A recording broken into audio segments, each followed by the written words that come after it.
Muy buenos días tengan todos ustedes. Martes 14 de octubre, pues vamos a escuchar a la conferencia de preguntas y respuestas. El pronóstico de la crisis en V se ha cumplido. Aquí dice que es mal gusto de las comparaciones de muerte que hizo la nefasta traidora Lili Telles, candidata por el Movimiento Ciudadano y el PAN. Periodistas hoy mienten y mañana también. Todo esto de Frena es un grupo minoritario que dicen que los medios atacan diciendo que está dividida la población, pero pues no está dividida porque es un grupúsculo que estuvo succionando la chiche en el poder. Vamos a escuchar preguntas y respuestas.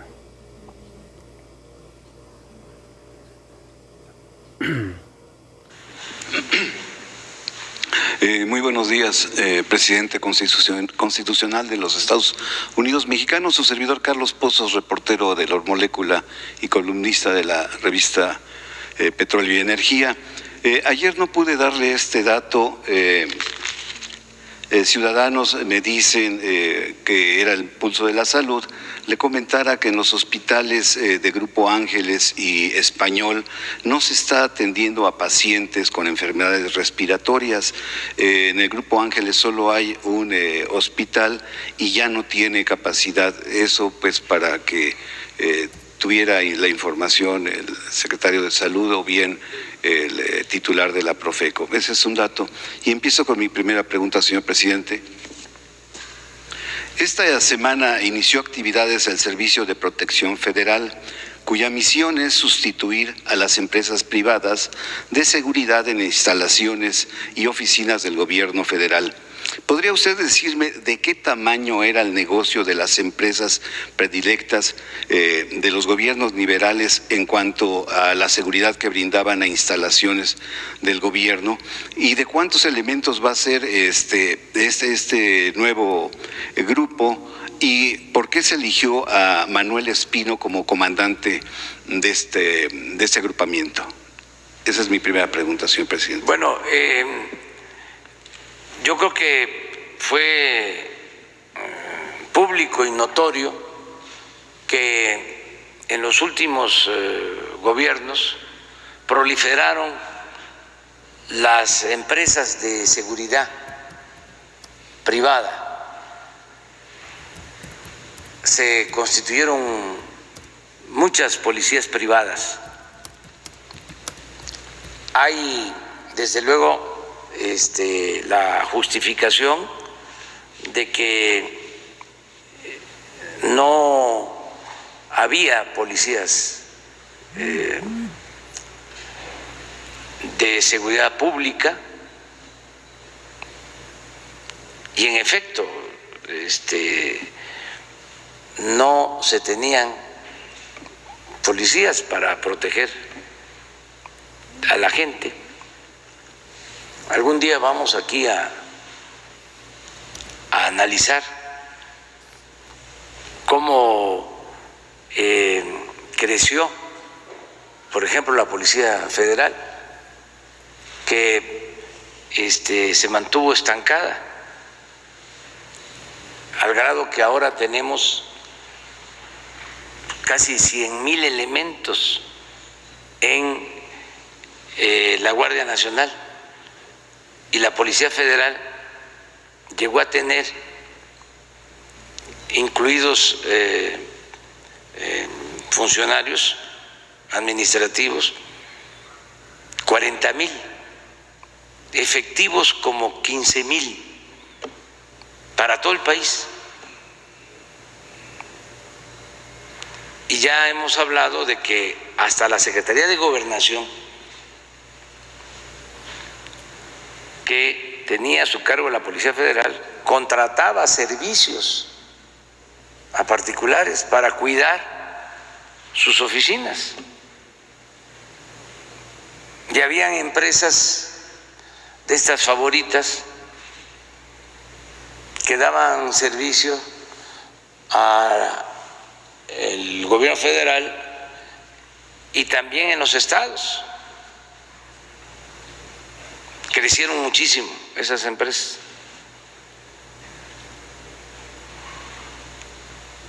Entonces,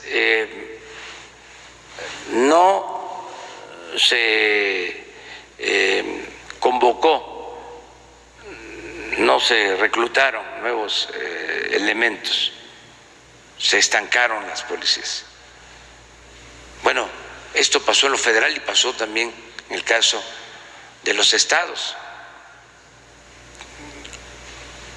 Hoy hay estados que tienen menos policías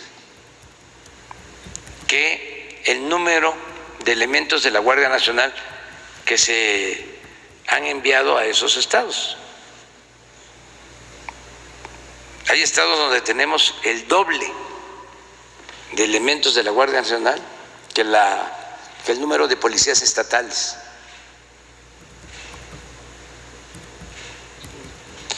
Entonces, esto llevó, pues como todo, la tendencia era privatizar.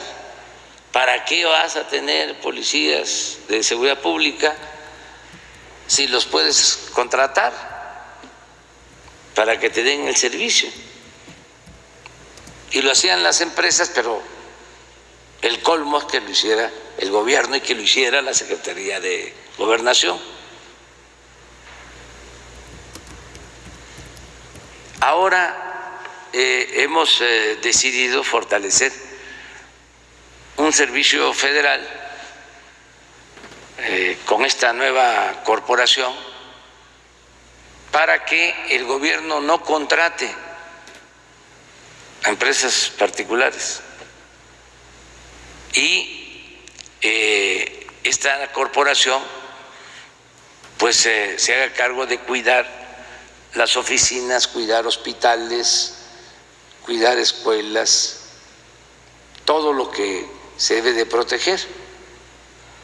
Por eso se creó este sistema. Ya existía, pero también no lo desarrollaron. Ahora se está fortaleciendo este sistema y ya se firmó un acuerdo para que todas las secretarías contraten este servicio, que ya no se contrate con particulares. Adicionalmente, habría que agregar que estas empresas, además de no ser del todo profesionales,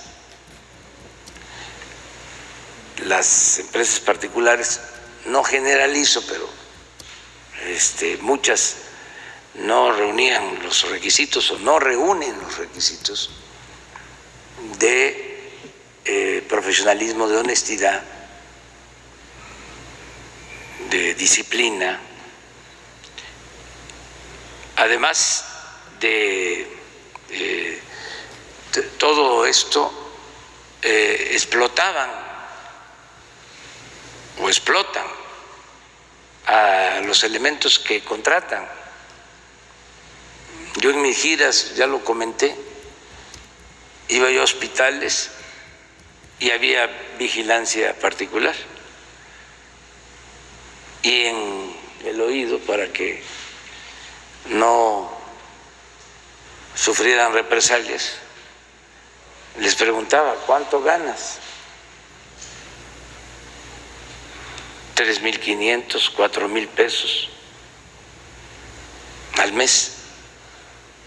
¿Y tienes prestaciones? No. Pero la empresa sí contrataba con la institución por una cantidad importante de dinero. Entonces nosotros no podemos dar ese mal ejemplo. ¿Por qué Manuel Espino? Bueno, porque él tiene interés en ayudarnos de esta forma.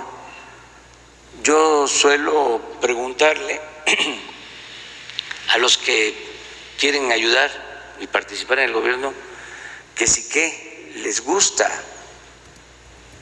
hacer, en qué área se sienten bien, quieren contribuir, quieren ayudar en la transformación. Y él me comentó que él me quería ayudar de esta forma. Y le agradezco mucho y estoy seguro que él va a hacer un buen trabajo para consolidar esta corporación. Presidente, mi segunda pregunta. La doctora María Elena Álvarez Bulla ha informado que el Estado mexicano subsidió con 35,000 millones en transferencias durante el sexenio de Enrique Peña Nieto para la industria automotriz, pues para la búsqueda de colores de pintura, para la industria alimentaria, para la elaboración de pizzas refrigeradas o para nuevas frituras o para la industria refresquera, para nuevos refrescos. Como se podrá apreciar, se privilegiaban los grandes problemas nacionales. También en los fideicomisos, tengo entendido, presidente, se creó un fideicomiso para las pensiones de Banrural, que nosotros conocimos como Bandidal, y pues tenían buenas pensiones esos trabajadores. Presidente, después de esta exposición salen dos preguntas. ¿Podría llamarse a rendir cuentas a los exdirectores del CONACYT, a Juan Carlos Romero Hinks, que fue director de 2007 al 2011, a José Enrique Villa Rivera, que él fue del 2011 al 2013, y a Enrique Caballero Mendoza, que él fue de 2013 a 2018? Y en ese mismo sentido, preguntarle, 9 mandatarios estatales de la Alianza Federalista acordaron aplicar controversias constitucionales y amparos a la decisión de eliminarse estos 109 fideicomisos. ¿Cuál es su opinión, señor presidente? Pues que los que están defendiendo a los fideicomisos, pues están defendiendo a la corrupción. Así de claro, porque estos fideicomisos no tenían ningún control, inclusive la Auditoría Superior de la Federación lo ha expresado, de que no había transparencia y desde luego se transferían fondos del presupuesto público, dinero de todo el pueblo, a grupos y a empresas. Se subsidiaba a corporaciones que tienen pues muchos recursos. Todo esto bajo el supuesto de que se fomentaba la ciencia y la tecnología. Pronto vamos a tener ya terminado el trabajo de evaluación del diagnóstico de cada uno de estos fideicomisos y les vamos a dar a conocer aquí. Por eso están muy nerviosos, primero tratando de oponerse. Dicen, se están confiscando bienes. sea, Hacienda, que es la que maneja el presupuesto público, está confiscando los bienes de los fideicomisos. Si es el mismo dinero del pueblo, lo que está haciendo es recogiendo ese dinero porque estaba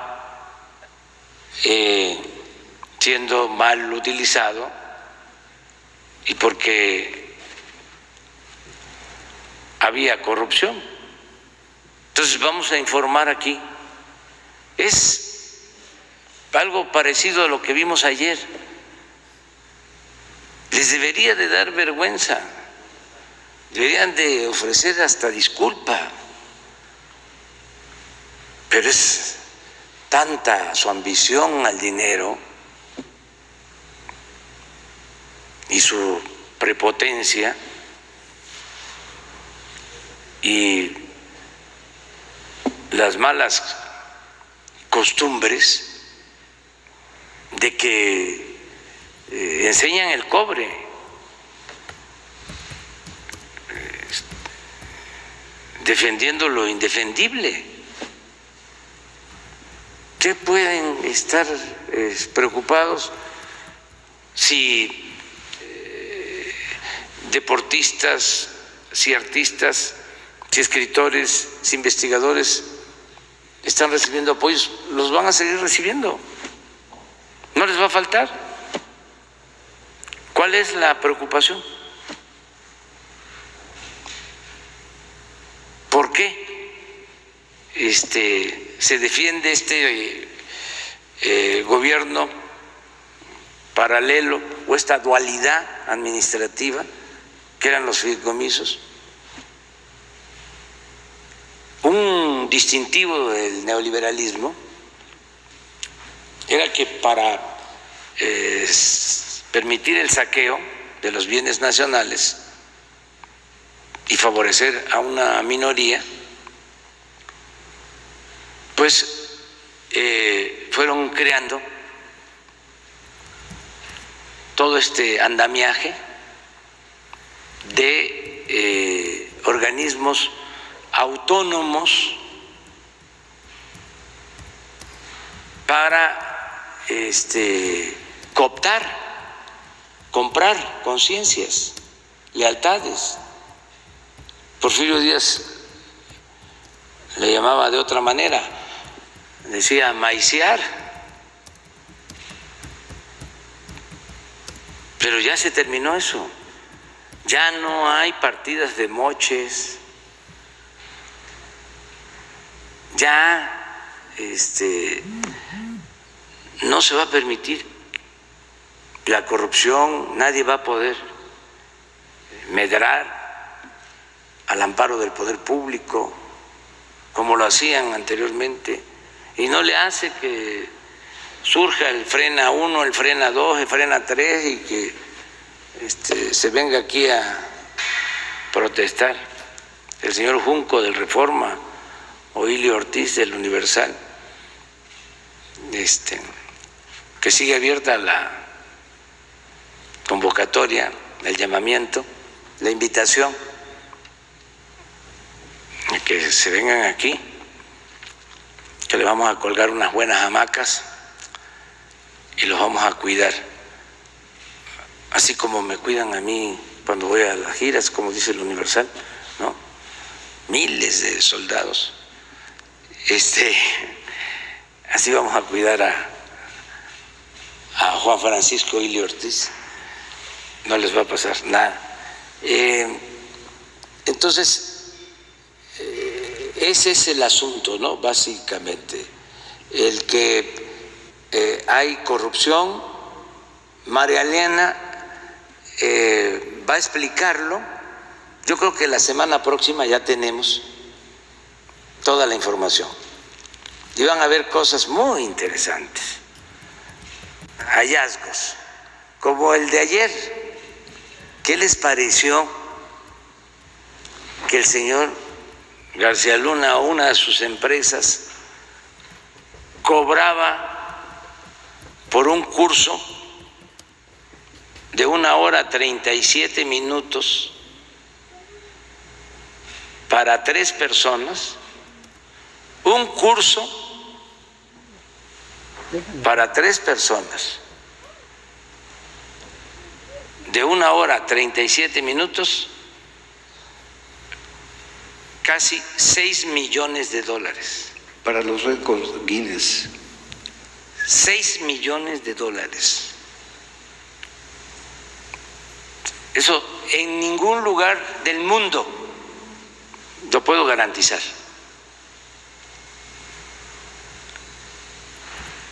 Ha de haber aparecido esta nota en 8 columnas en el Universal. No. En el Reforma. A ver, en el Universal, ¿qué salió de 8 columnas? Si no sacaron esto.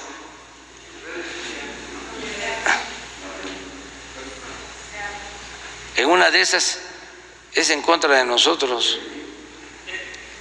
A ver, vamos a ver las 8 columnas del Universal y del Reforma.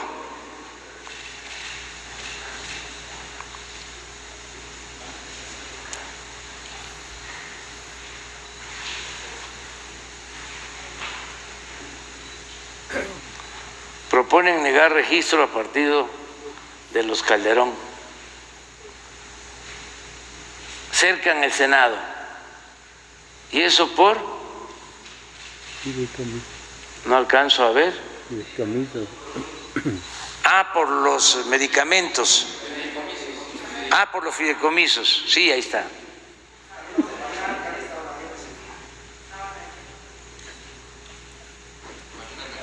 Vacunar a todo el país contra COVID se llevará un año. Va a tardar mucho. A ver, súbele, si se puede.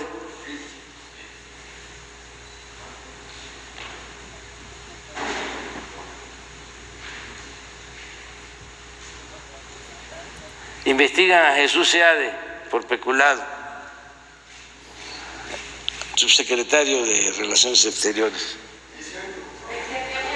No, que yo sepa. Y acá, ¿qué dice? No, ahorita vamos a poner Excelsior porque debe estar igual. O sea, ¿qué dice en la esquina?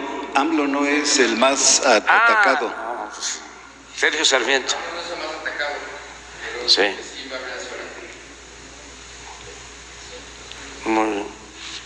Pues no soy atacado. Está de manifiesto. A ver, el Reforma.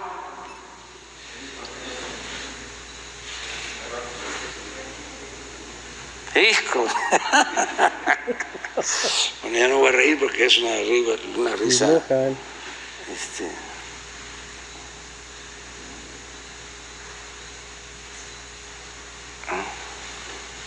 Lo mismo.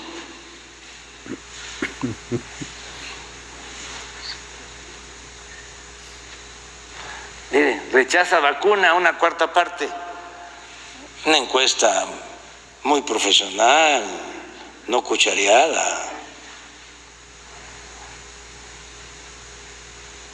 Acusa a Fren en salud medidas neoliberales. El periodo de... A ver, Fren es el que fue secretario de Salud, creo que con Fox, ¿no? Sí.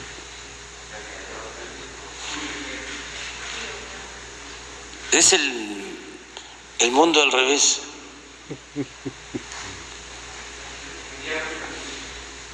¿Y ahora en Chiapas qué es? Una toma de la caseta de Chiapas. Sí.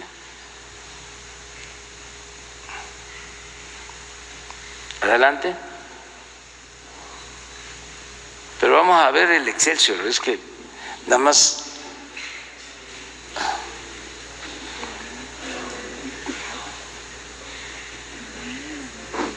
¿Este de quién es? Ahí está.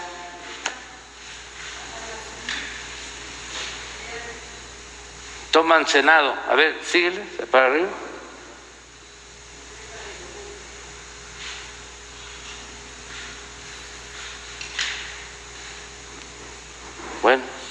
penacho es de México, pues sí, eso sí.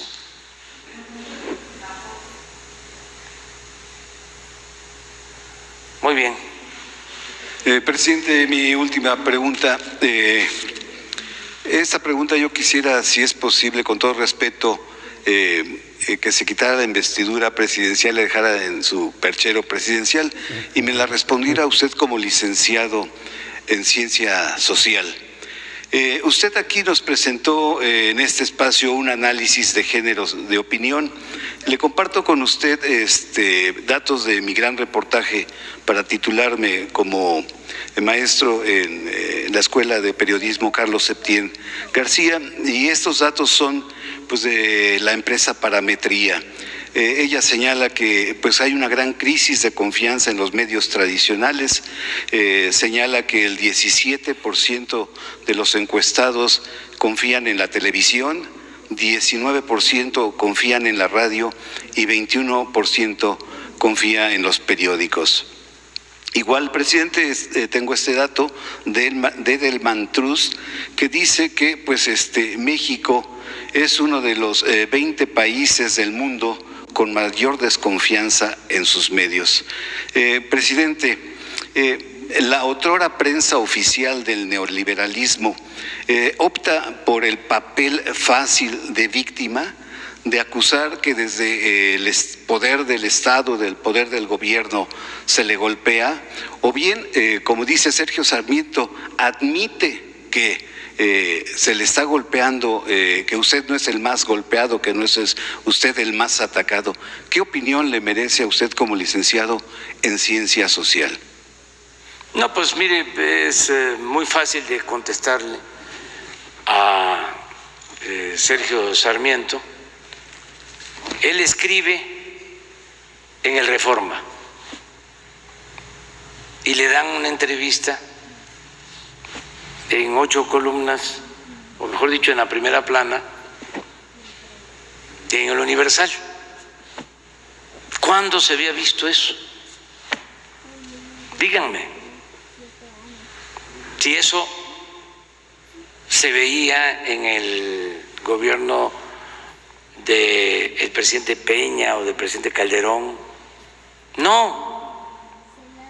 Ahora se están agrupando toda la prensa conservadora y están en una campaña en contra del gobierno.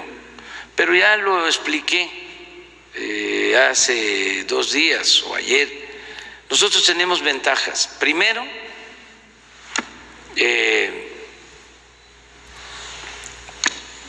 el apoyo del pueblo,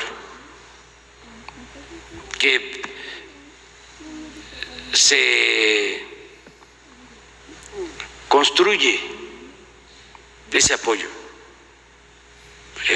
siendo leal al pueblo, beneficiando al pueblo.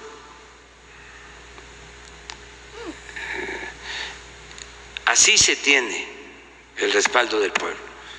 Eso es el cimiento, esa es la base para poder llevar a cabo una transformación. ¿Qué sucedió cuando el presidente Madero? Los mismos conservadores porfiristas se encargaron de alejarlo del pueblo. Él tenía todas las simpatías del pueblo. Cuando entra aquí a la ciudad triunfante, ya que Porfirio Díaz había emprendido su exilio, ya había salido de Veracruz hacia Francia. La entrada de Madero fue triunfal, como cuando regresó del norte Benito Juárez, luego de haber expulsado a los extranjeros y de haber restaurado la República. Esas 2 entradas a la Ciudad de México, la de Juárez y la de Madero han sido grandiosas. Son momentos estelares de la vida pública del país. Bueno, de inicio, Madero tiene todo ese apoyo popular y la labor de Zappa, de los porfiristas, fue el alejarlo del pueblo. Y fue muy claro cómo interfirieron para que no se diera la alianza entre el zapatismo y el presidente Madero. Zapata lo reconocía, convivían. Una vez le escribió Madero invitando a Zapata a que lo acompañara a los baños termales en Tehuacán, y estaban hablando y buscando la paz, llegar a un acuerdo sobre el tema agrario, y estaba el gobierno interino de León de la Barra dedicado a romper esa alianza, al grado de que estaba hablando en Morelos el presidente Madero con Zapata, estaban llegando a acuerdos, y irrumpe el ejército para enfrentar a zapatistas. Entonces se fue quedando sin el apoyo popular. Acuérdense que el plan de Ayala es no solo la demanda de la entrega de la tierra a los campesinos, sino es también el desconocimiento a Madero y el reconocimiento a Pascual Orozco. O sea, ruptura completa. Entonces se queda Madero sin base y lo atrapan los antiguos militares porfiristas, los que habían encabezado las misiones para reprimir a los mayas, a los yaquis, Blanquet, Huerta, el mismo Bernardo Reyes. Entonces lo rodean y lo traicionan. En ese entonces la prensa también porfirista, de ahí viene la frase durísima que nunca se la perdonaron de Gustavo Madero, porque con Porfirio Díaz no había libertad de expresión. Bueno, tan no había que los Flores Magón tuvieron que hacer el periodismo desde Estados Unidos. Y Daniel Cabrera, del hijo del Aguizote, pues vivía en la cárcel de Belén, la antigua cárcel de la Ciudad de México. Filomeno Mata, todos ellos. Entonces, cuando surge el movimiento maderista, como él era un hombre bueno,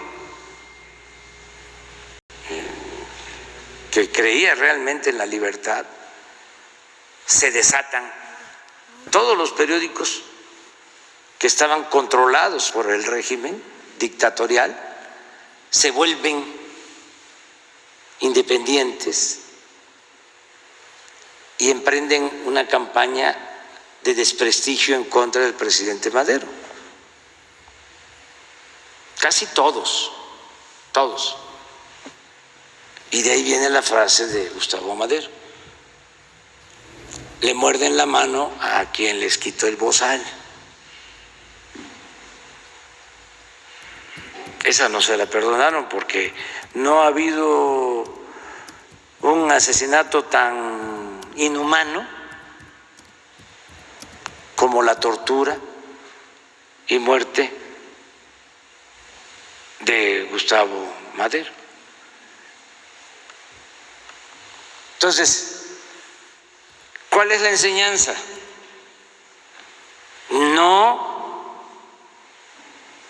darle la espalda al pueblo, no separarnos del pueblo, no divorciarnos del pueblo si queremos transformar, porque si no, no resistimos. Esa es una lección, una gran enseñanza. La segunda, porque son otros tiempos, es de que ahora afortunadamente contamos con las redes sociales. Antes nada más eran los periódicos. Entonces, nosotros padecimos de un cerco informativo. O no existíamos, podíamos llenar el Zócalo, y en el Reforma no sacaban nada. O no existíamos o eran campañas de desprestigio en contra de nosotros. Y no teníamos cómo defendernos porque no había derecho de réplica. De repente surgen las redes sociales. Estamos hablando de 10 años para acá, o menos. Yo recuerdo que la primera vez que utilicé el Twitter para replicar fue en contra de un editorial que me dedicó el periódico El País de España. Titularon el editorial Obrador, un lastre. Esto después de la elección del 2012. Por eso estoy hablando de hace 8 años, ¿no? Que era una gran cargada a favor de Peña y ya era apostar a liquidarnos, porque la actitud del país en contra de nosotros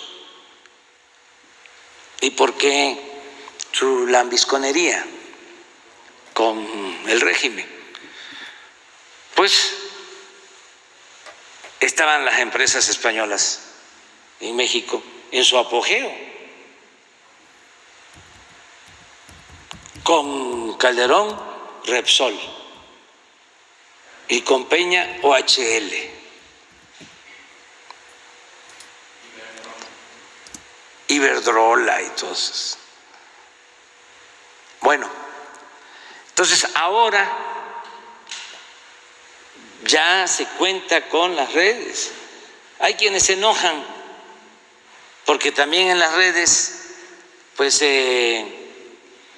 existen campañas pagadas con los bots, pero con todo cualquier ciudadano puede expresarse. Cada ciudadano es un medio de comunicación. Ese fue el cambio más importante. Entonces, no es esperar a que publiquen la carta aclaratoria en el Universal, en el Excelsior, en el Reforma, porque no la van a publicar, o la van a publicar 3, 4, 5, 10 días después de que pegaron el golpe, con la máxima de que la calumnia cuando no mancha tizna.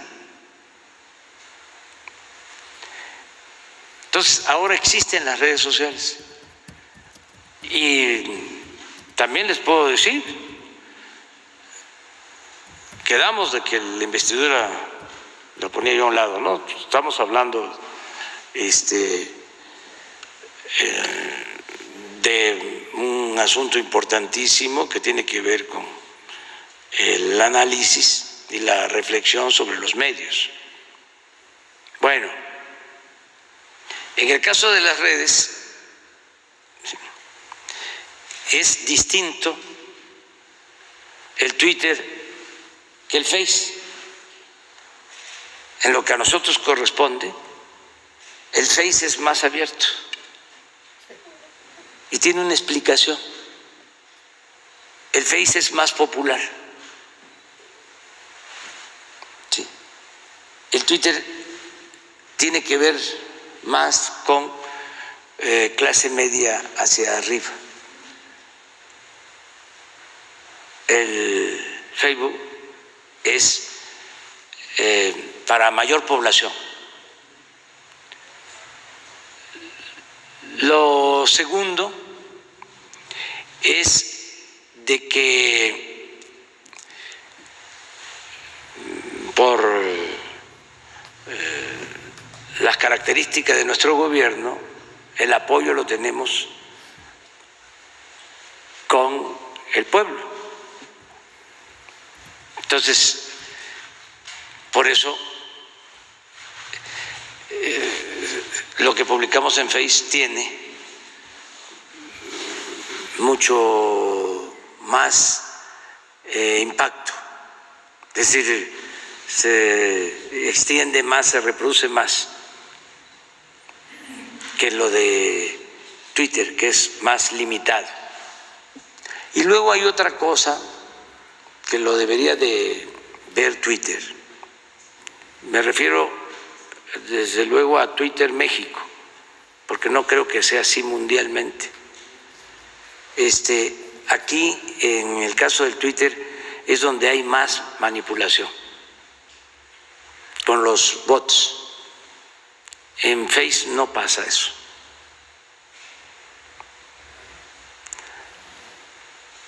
Sin embargo, con todo, ¿sí?, son benditas redes sociales. Y lo tercero que nos ayuda mucho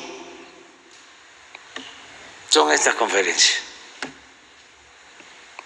Imagínense si el presidente Madero hubiese podido tener la oportunidad, si hubiese contado con esta forma de comunicación. Él, que era tan inteligente, un hombre culto, convincente, bueno, hubiese podido, ¿no?, contrarrestar a toda esa pandilla de rufianes, ¿no?, que lo atacaban y que terminaron quitándole la vida.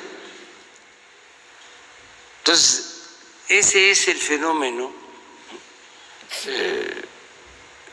Desde luego, nosotros vamos a ejercer nuestro derecho de réplica tenemos que informarle a la gente, tenemos que aclarar, argumentar sin censura, sin que ningún periodista, ningún medio de comunicación sea censurado, sin que nadie sea perseguido, sin que a nadie se le quite su programa, como pasaba anteriormente, cuando Calderón se acabó el programa de José Gutiérrez Vivo, lo arruinaron.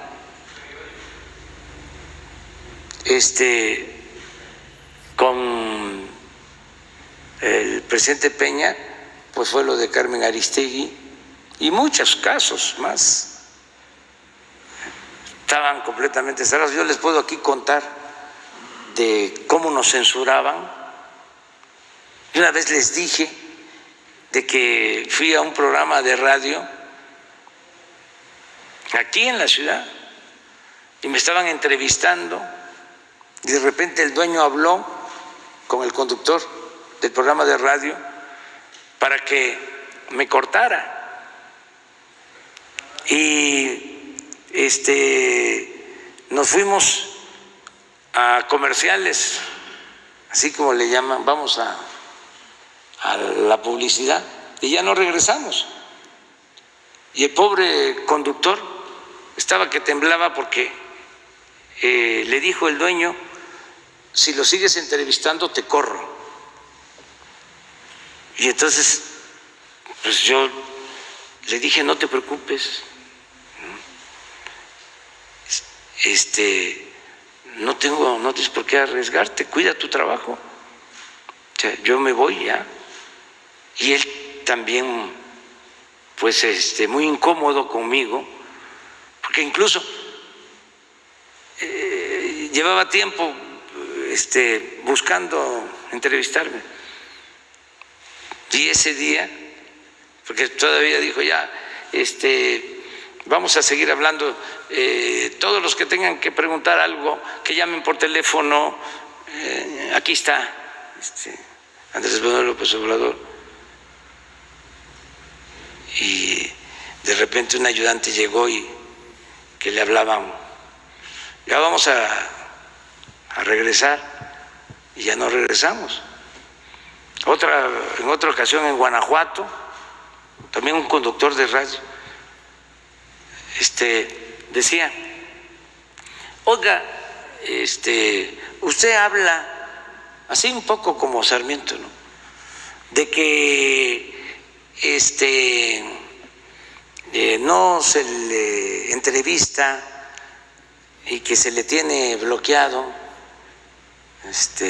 Yo le invito a mi programa de radio y concertamos una entrevista por teléfono con el conductor. Y como a la semana me mandó a decir que lo habían corrido por mi entrevista y que sí, tenía yo razón. Y así muchas. Una vez un periodista famosísimo, allá cuando empezábamos, llegó a Tabasco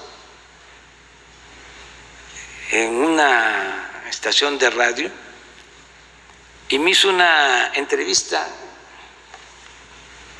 pero grabada. Yo pensaba que estábamos en el aire, ¿no? Que era en vivo. No, la grabó, nunca la pasó, nunca. Ese era el periodismo. Pero ahora son paladines de la libertad.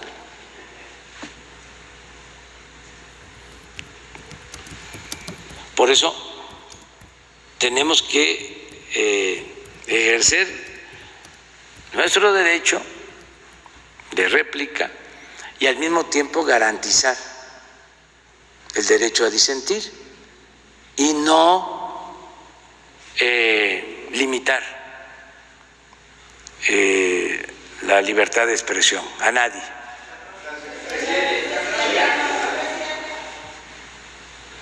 Isabel. Pues, ¿cómo la ven? Que estuvo duro con Reforma y Universal y